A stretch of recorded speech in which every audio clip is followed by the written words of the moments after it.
Late today and I just can't stop crying. I don't want to go. I had such an amazing trip. I've met so many amazing people. I felt so loved. Obviously with my mom. It's just... Well, the time has come. It's time to leave the United States once again and go back to Scotland. I'm not going to lie. The question that might sound arrogant. What happens when you take someone who's lived their entire life in a society built on scarcity and restraint, then plop them down in a country that runs on the opposite principle? Well, thousands of Europeans who've traveled to America have returned home and posted about something shocking. And it's not what you'd expect. They're not debating politics or healthcare. They're posting about flags in supermarkets, gas stations the size of shopping malls, and 8 different types of lettuce. When they get home and go to their local supermarket, something clicks. They realize their country's minimalism isn't inevitable. It's chosen. You guys need to help me and Nathan settle this debate because I prefer Target. Walmart all day. Nathan prefers Walmart, but Target is no Target's better. I just spent over $200 in Target. Now took me to Target for the first time ever. That might sound so stupid that I'm so excited, but I don't know why. I've always had an obsession with American supermarkets. Everything I brought back with me for my trip to America. So I was there for a month. If you want to understand this cultural moment, watch this all the way through. And if you like videos that dig into these kinds of contrasts, hit subscribe and turn on notifications. So let's start with hospitality. Every European tourist mentions it. There are countless stories online of strangers paying for their meals, hotel concierges calling ahead to get them the best table, shop owners loaning out phones with zero paperwork.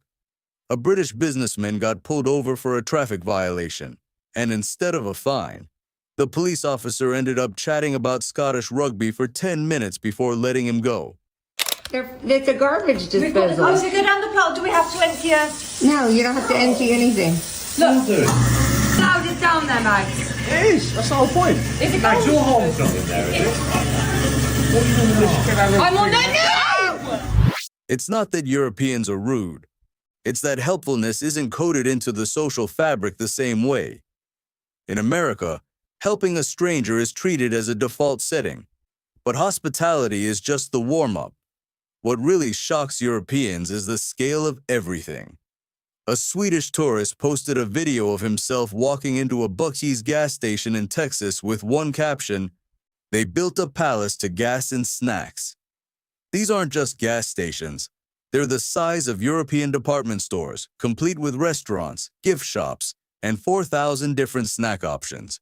Back home in Copenhagen, a gas station has maybe 4 beverage choices. Here, the cooler alone is overwhelming. American people are some of the friendliest people you'll ever meet in your life. I've been in Nashville now for 3 days. I'll get in a lift, I should say elevator. When I get in an elevator, "Oh, what are you doing here? Why are you here?" And they just want to chat to you. And it's not even just like those little like awkward conversation areas like in the UK, you just look in another direction. Everywhere, like you walk down the street and someone will be like, "Oh, hey, where are you from?" And supermarkets hit different. An English tourist filmed herself in the produce section of a regular California grocery store, genuinely speechless. 8 types of lettuce. 8. Not variations of the same lettuce, fundamentally different varieties. Her local Tesco has maybe 2, and one's usually out of stock. The meat counter butcher didn't just have her cut. He offered 3 preparation methods, showed her photos on his phone, and suggested she come back the next morning for fresher meat. She'd never experienced that level of service in her entire life. Portion sizes are another shock. A French tourist ordered what she thought was a single salad, and it arrived larger than her head. She ate a third of it. The restaurant wrapped up the rest without asking. At home, you order a meal. You eat it fully, because you're paying for exactly what you ordered. Surplus is assumed in America. It's so normal that restaurants have entire systems built around giving you leftovers. This felt simultaneously wasteful and oddly comforting to her. Infrastructure tells you everything.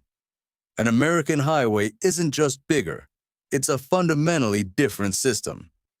deserve and are owed an apology. And I'm going to say sorry on behalf of all the countries outside America and their media and the narrative they paint about America. Hundreds and thousands of fans for the World Cup are now seeing America through their own eyes, realizing the narrative they've been fed is false. And they're now realizing America is not the place that they thought it was. And I am sorry the media in these countries outside of America paints you the way they do. A Norwegian traveler driving from Los Angeles to San Francisco noticed there wasn't just one route. There were 3 or 4, all connecting the same places, giving drivers options. Back home, there's one primary route, and if there's an accident, everyone sits in traffic together. The infrastructure is built on abundance and choice, not efficiency for its own sake. Now, geography. Europeans have a limited frame of reference for big. An Italian tourist drove through Yellowstone and was shocked by how long it took to see everything. The park is 3,500 square miles. You need actual driving. Back home, you can drive across entire countries in a day.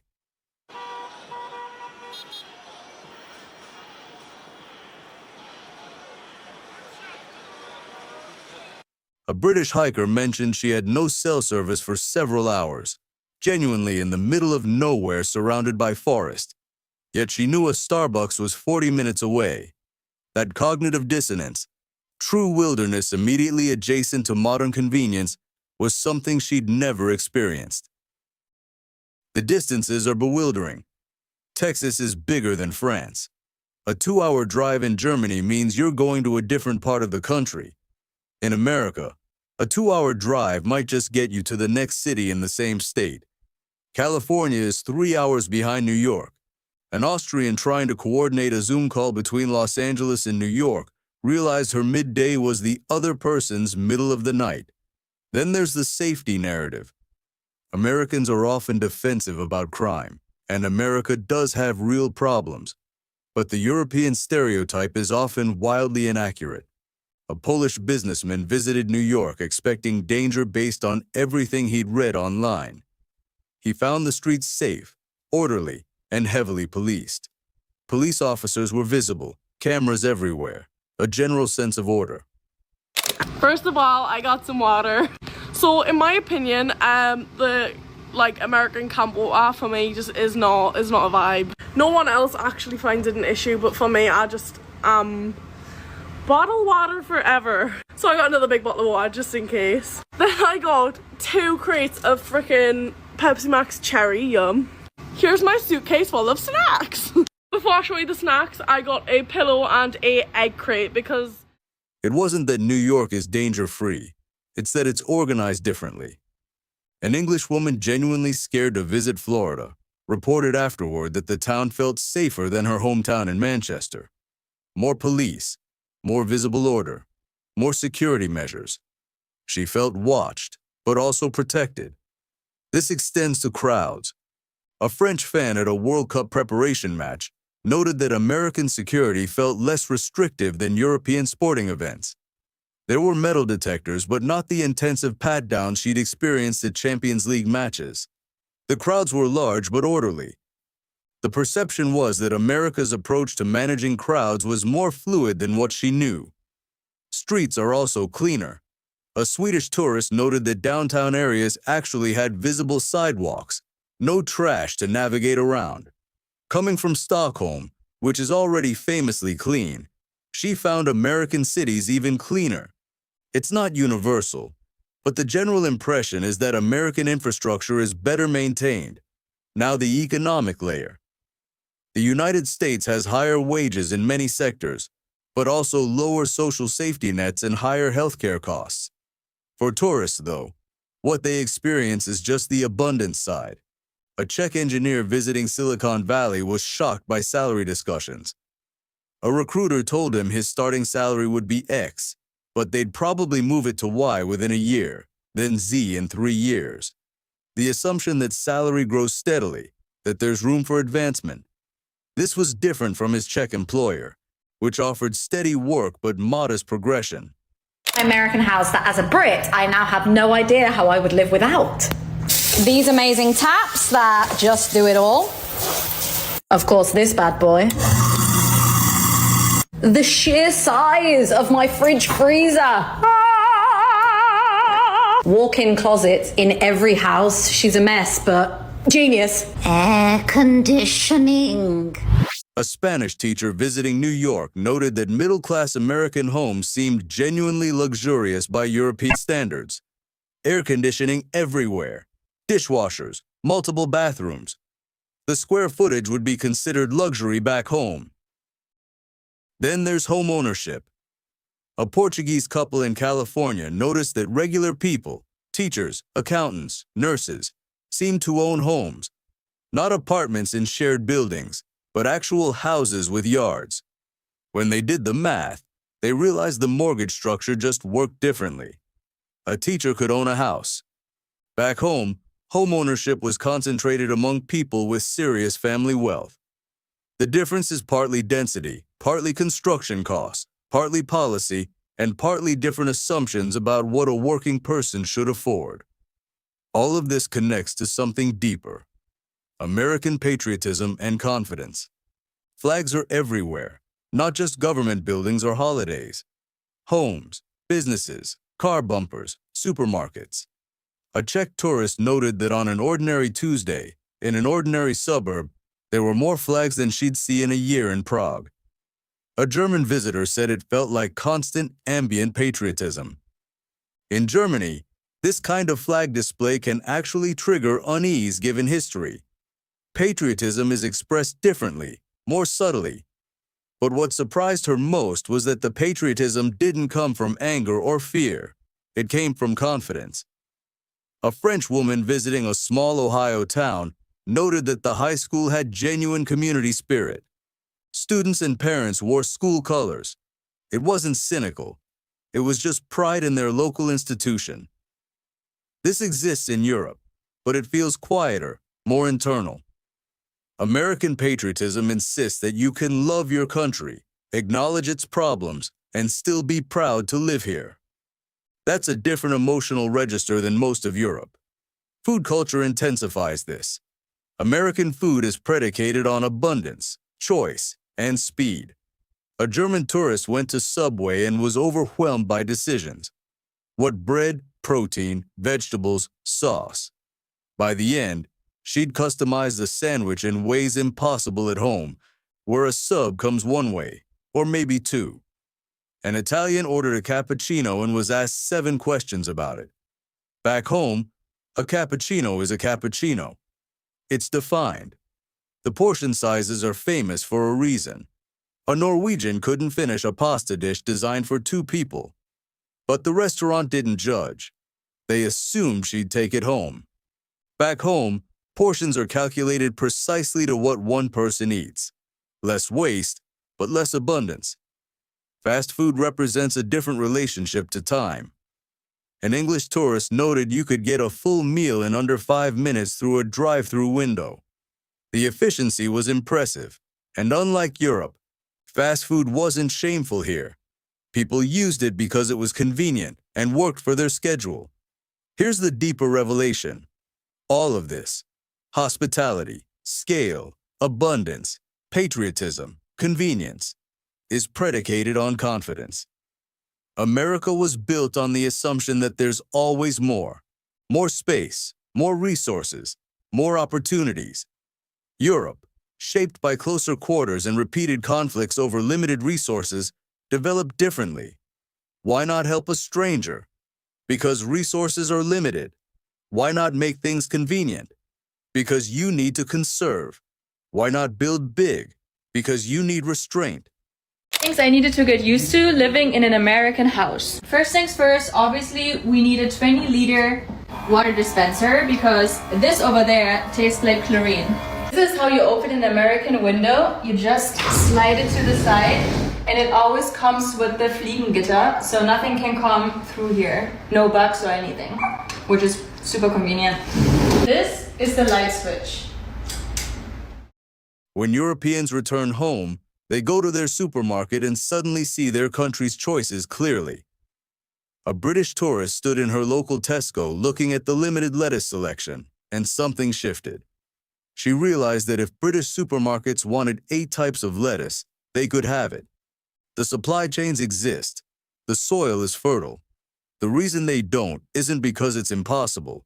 It's because a decision was made that 8 types of lettuce is wasteful and unnecessary. In American supermarkets, the opposite decision was made. That's not better or worse. It's just different. New York, I'm outside Target. We're going to try and find all the beauty viral products. Let's go see what we can find. I'm going to need one of these.